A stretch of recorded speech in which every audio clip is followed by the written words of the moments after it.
সম্মানিত মানদারি বাজারবাসী, আসসালামু আলাইকুম রাহমাতুল্লাহ। বাংলাদেশ জামাত ইসলামের পক্ষ থেকে আপনাদের সবাইকে শুভেচ্ছা জানাচ্ছি। বাংলাদেশ জামাত ইসলামী ঘোষিত দাওয়াতি গণসংযোগ কার্যক্রম চলছে। এই মানদারি বাজারে আমাদের সাথে এই দাওয়াতি কার্যক্রমে আছেন লক্ষ্মীপুর সদর 3 আসনের জামাত মনোনীত সংসদ সদস্য পদপ্রার্থী জনাব ডক্টর রাজল করিম ভাই, সহ আজকে আমাদের একটি দাওয়াত সকলের উদ্দেশ্যে যে আসুন আমরা একটি কোরআনের সমাজ বিনির্মাণের জন্য, একটি ইসলামী সমাজ বিনির্মাণের জন্য, দিন প্রতিষ্ঠার জন্য আমরা সবাই ঐক্যবদ্ধ হই, আমরা সবাই একমত হই এবং আমরা সবাই আমাদের এই বাংলাদেশ জামাত ইসলামীতে সামিল হই।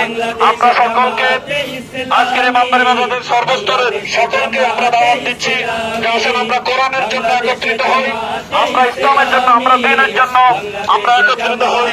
এই দাওয়াত নিয়ে আজকে বাংলাদেশ জামাত ইসলামীর লক্ষ্মীপুর সদর 3 আসনের সংসদ সদস্য পদপ্রার্থী জনাব ডক্টর রাজল করিম ভাই নেতৃত্বে আমরা আজকে আপনাদেরকে দাওয়াত দিয়ে যাচ্ছি, মানদারি বাজারবাসীকে দাওয়াত দিয়ে যাচ্ছি।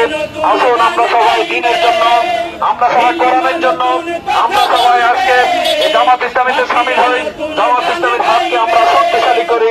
এই দাওয়াতটুকু দেওয়ার জন্য আমরা এসেছি। সকল ধর্মের সকলের উদ্দেশ্যে আমাদের কথা, যদি আল্লাহর আইন প্রতিষ্ঠিত হয় সকলের শান্তিতে থাকবে। বাংলাদেশে একটি ইনসাফ ভিত্তিক একটি সুশাসন রাষ্ট্র খুব প্রয়োজন, বাংলাদেশে দুর্নীতিমুক্ত শাসন রাষ্ট্র খুব প্রয়োজন, বাংলাদেশে একটি ইনসাফ ভিত্তিক সমাজ প্রতিষ্ঠা রাষ্ট্র খুব প্রয়োজন।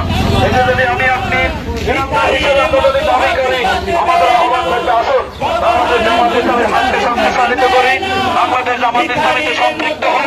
আর এই বাংলাদেশ জামাত ইসলামীতে সম্পৃক্ত হওয়ার জন্য আমাদের একটি ফরম রয়েছে, আপনি এখানে আপনার নামটি লেখানোর মাধ্যমে পরবর্তীতে আপনার সাথে আমরা যোগাযোগ করব এবং আমাদের বাংলাদেশ জামাত ইসলামীকে জানার জন্য আমাদের সংক্ষিপ্ত একটি পরিচিতি রয়েছে।